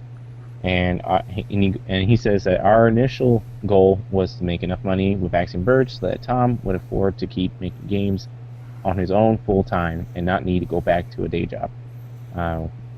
So Hap, who did the art, music, design, and coding of Axiom Verge, originally worked full-time at another job, like they said, but now, according to the success of Axiom Verge, doesn't need to. But did you guys buy and enjoy Axiom Verge, and do you want him to work on a sequel to Axiom Verge, or would you rather him work on a new game entirely? Yes, I have played it, and it is really good. Yep, and I'd I agree. actually rather see him do something different. I feel like Axiom Verge has something, kind of magical about it that, there's not as many Metrovania titles as of late. I feel like it really hits a great spot for it. I think Kim and Sony really nailed the release point, and it plays great. It looks really cool. I like the way the soundtrack's really good. Yep. Everything's just really well done. I'm not opposed to a sequel, but I think I'd prefer to see him do something else and then maybe come back for a sequel. And I picked it up during a sale, and I also did the info thread for Axiom Verge. I was really impressed. Like he was helping me a little bit in regards to the info thread, and I was trying to get him to try and give me a link to the awesome soundtrack, which is excellent. Like, if you were to actually go listen to it, I think it's on Bandcamp, and you can buy it for cheap. But like if you just listen to it through that website, the music is really well done, and it was deserving enough. Like normally when it comes to it came out during the Spring Fever sale, and normally I don't buy on the Spring Fever because I have this feeling that eventually that stuff will jump onto the PlayStation Plus one of these days. But that one, immediately on day one, I purchased it because I was thoroughly impressed with everything in regards to Axiom Verge, especially since, who doesn't like Metroid? And that game just screamed it. I love Metroid when of course, it's PlayStation Markets, when I had Super Nintendo and stuff like that, but this game just, I don't know, it really struck a key with me, and I was really impressed with it, we'll just say the least. GeForce, no Axiom Verge for you? No, not this time around. I like I said, I've been a little busy recently, so I haven't had time. It looks interesting, and I hear a lot of good things about it, but I haven't had the opportunity to play it yet. Maybe I will eventually, but I have a pretty sizable backlog at the moment. So. Yep, I think I can understand. Yes. PlayStation 4 has no games, JLC. Come on, where are you? JLC, I'm disappointed. All right, Witcher 3 Wild Hunt, Ryder. All right. So normally there's DLCs that are coming out all the time in regards to games, but this one was in particular because the fan base was a little bit upset when they heard about this. So, just to jump right into it, The Witcher 3 Wild Hunt DLC will include 2 massive paid expansions. First one will be Hearthstone, will be $9.99 by itself. It's a 10-hour plus adventure into the wilds of No Man's Land and the nooks and alleys of Oxenford. The second one is Blood Wine, which will be at $19.99, and you get double the hours, so you get about 20 plus hours of gameplay. That will introduce the all-new in-game region of Toussaint. But there is an expansion pass, so instead of paying $30 for both of those, you can pay $24.99. And they did come out and say that we've said in the past that if we were to ever decide to release paid content, it will be vast in size and represent real value for the money, which is from the co-founder of Marcini Lewinsky. So, so just to delve into it, while the free DLC is coming, doesn't this paid DLC kind of go against what they agreed, what they disagreed with a few months ago in regards to they'd rather just give DLC out for free? And is this hypocritical of them, or should we wait to see how the content is? As is, it is adding 30 plus hours of extra content. Should we just wait and see? And does it seem more like an expansion than a DLC according to them? Or our thoughts in regards to that? Well, I think what they were getting at it, I can't remember the exact quote, but they were getting at they just didn't want to piecemeal stuff. They didn't want to have, like, hats and have that be DLC. I mean, I don't really know the people that really expect something like this as DLC and this gaming age that we're in.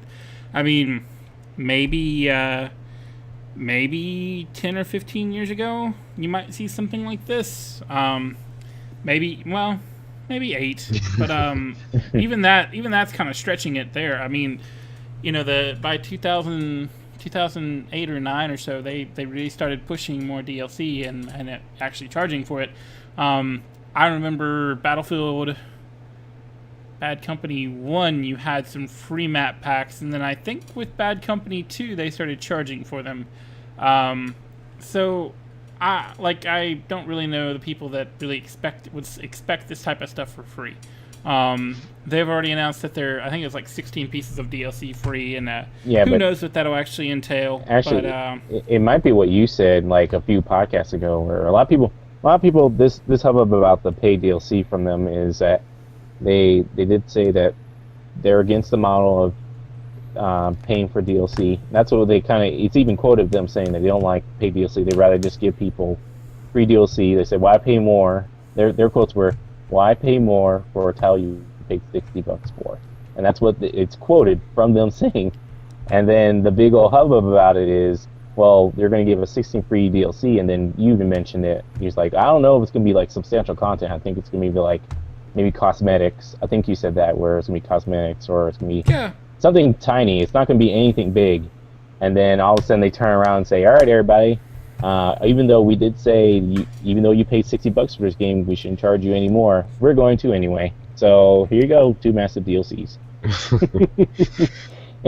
Yeah, but I mean, they're talking about 30 extra hours of content. I know, but it's against it's against what they said.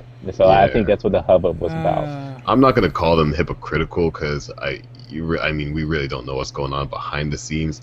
I think a lot of the times these developers want to give out their content for free, but the publishers are the ones, they're the ones with the money. They're the ones paying for, distributing and all this other stuff. So, right. So the publisher may be the one saying, hey, maybe you want to make this part DLC, lock this part away on the disc or something like that. And I don't know. But so who isn't it Bandai that's No, the CD Red Project is the publisher. They're self-publishing? No, wait, no, WB Games, I think.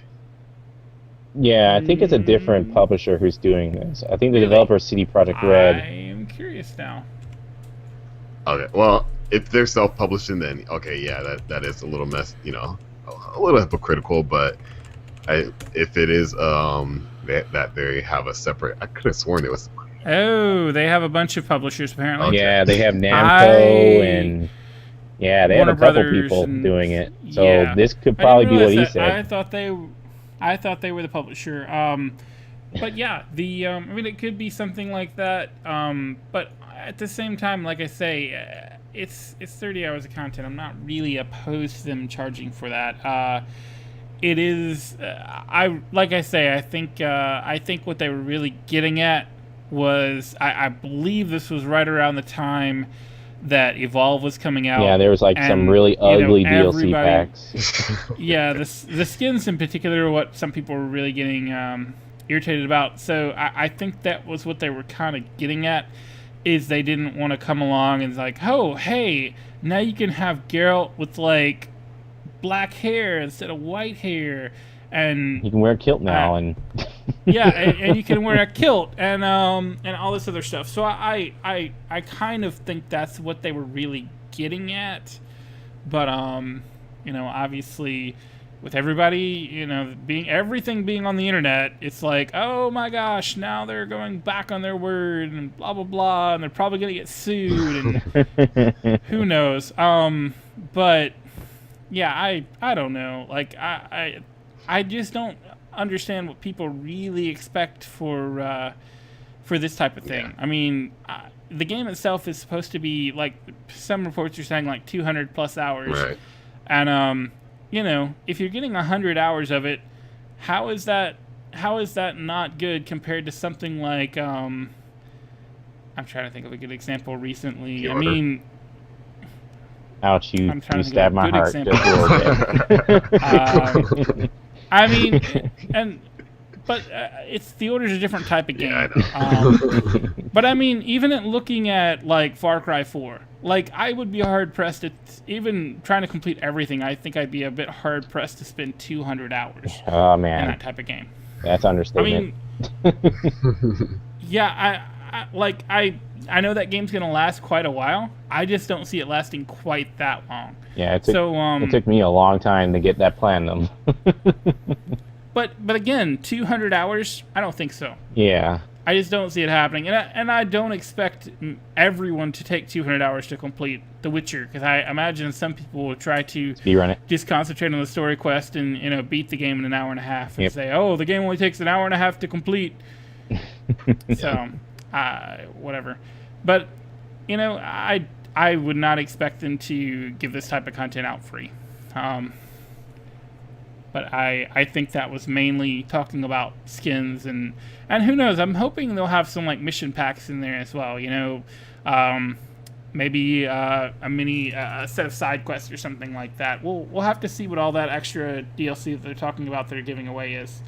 But I just don't really know the people that really in this day and age thought they were getting 30 hours of content for nothing extra.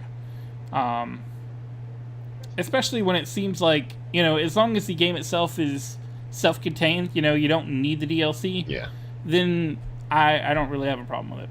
I mean, just like GeForce though said, now if you actually look at the publisher and everything, it all makes sense. Like they definitely wasn't going to give a ton of DLC out for free. Right. So, especially with all those publishers, they definitely Well, want hey, their I money. mean, you're probably lucky you're not getting charged for whatever the 16 DLC are, honestly. Right.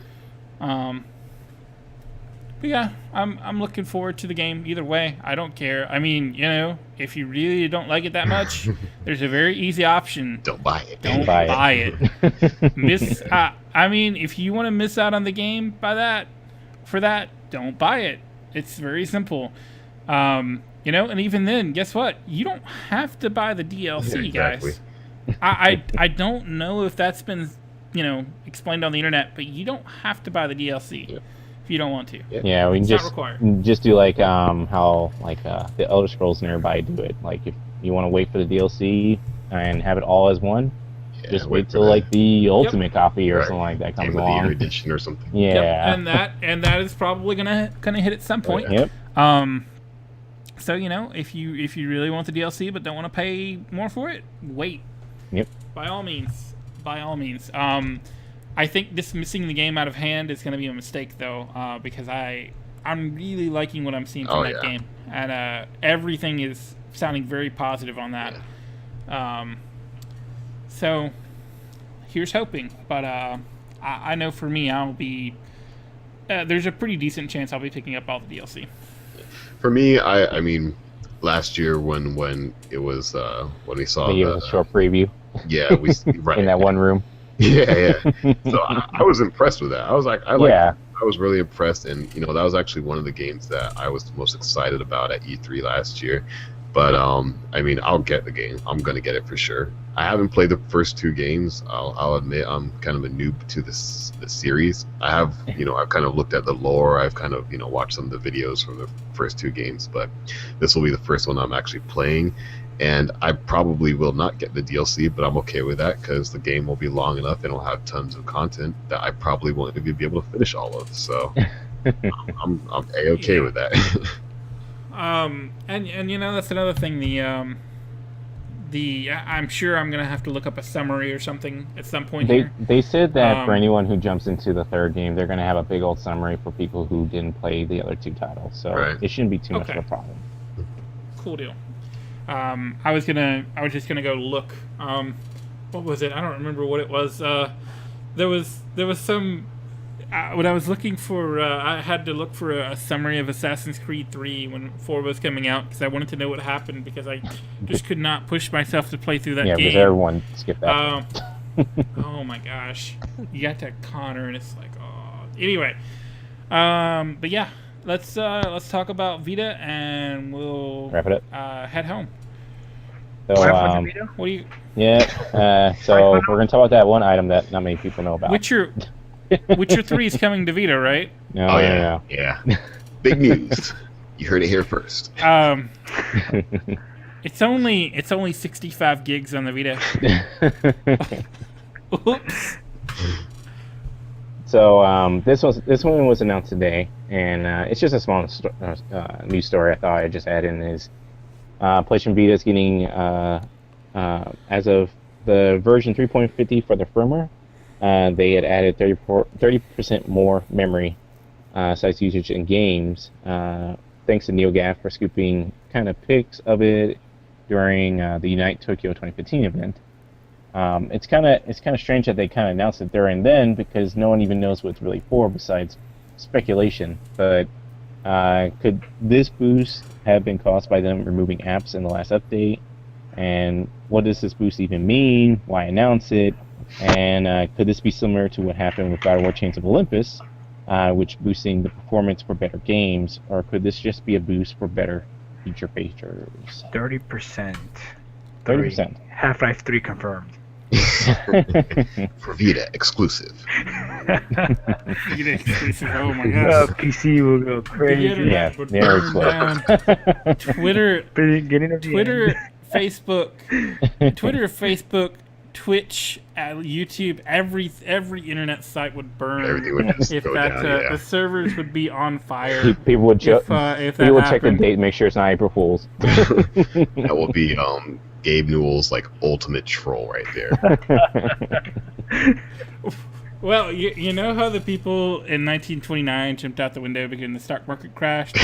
Some people might consider that now. Wow, that would be... What a day that would be. Go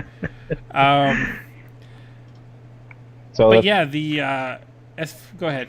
So 30%, some people are saying this is going to be for the games. Maybe it's going to be Sony relaunching the Vita console so that it's more powerful. Because not many people knew about it when the PSP was first launched.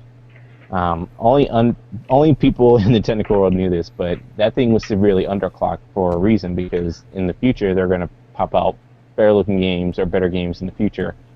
And while the PSP did sell somewhat well, eventually when they made the first God of War title for the PSP, they showed videos and said, well, we approached Sony and said, hey, if you're running this at the time frame, we'll say, if you run this at 222 megahertz, they said, that's really paltry nowadays, but they say, well, if you run at this, here's what the game's going to look like, and it looked it looked like a God of War title, but it was really, really rough. And they said, well, if you give us a 333 that you currently have locked out for all developers, this is what God of War will look like. And it looked like an actual God of War title. It looked really good. And like, okay, you know what? We're going to lock it. So a lot of people are speculating that maybe this 30% that they kind of removed from that Nier app and all that stuff, all that memory was freed up, and now we're going to actually get better titles. But we're unsure. It's just speculation at this time frame. So.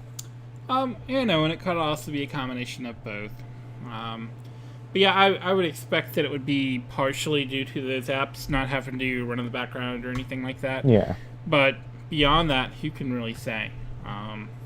Just because of, you know, you'd really have to get like a software engineer and a hardware person to really look at all that and see what was actually causing that extra 30% to be needed. It could be a lockout. You know, maybe they wanted to run more tests or something like that. I kind of doubt that this late in the game, but I would venture that it would be more like removing some of those apps gave them access to. They didn't have to keep that space reserved for YouTube or continually running or anything like that.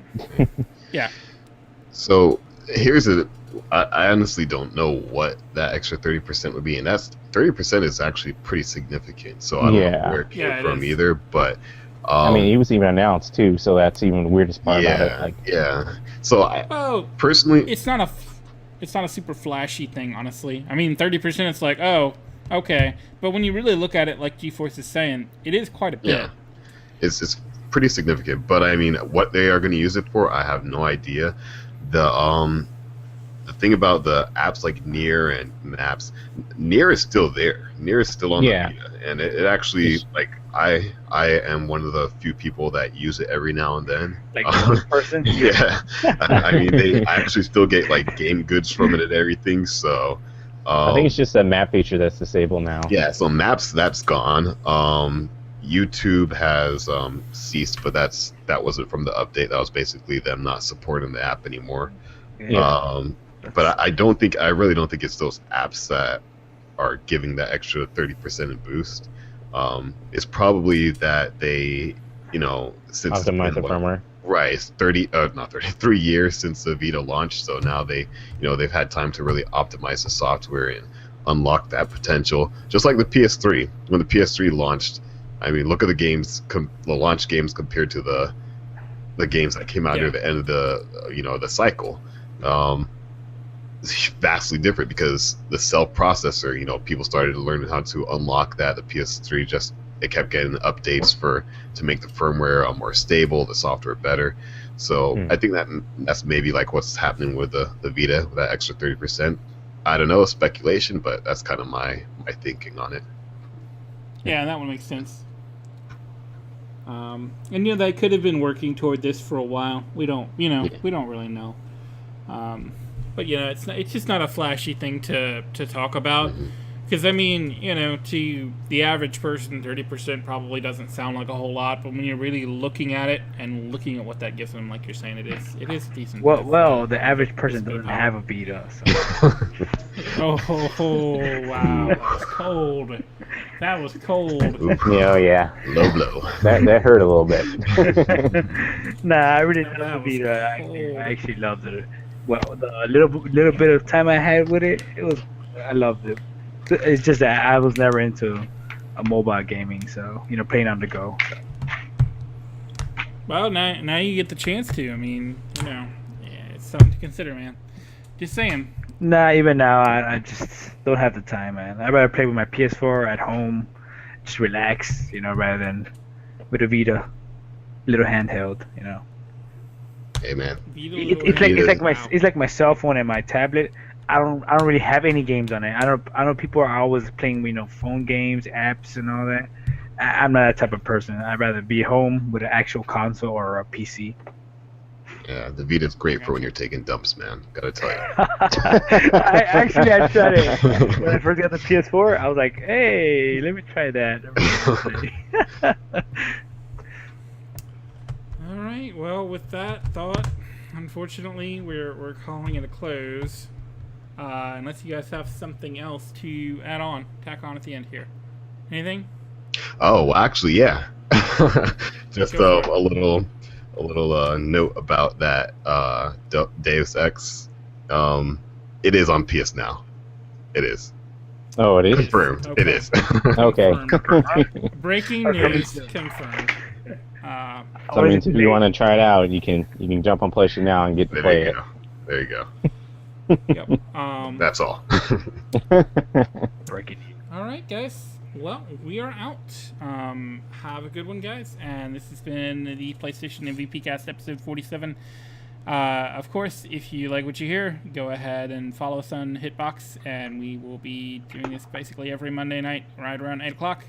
I'm going to try to be doing some more streaming and, just in general, and hoping to have audio versions up in the next few days. I finally have, I think, almost all of those converted, and I just have to do some rough edits to them to get some of the silence out and some of the oddities at the beginning. But everyone have a good one. All right. All right. Catch you next week. Say goodbye, everybody. Later. Bye. Titan Souls. Titan Souls. Wow. Okay.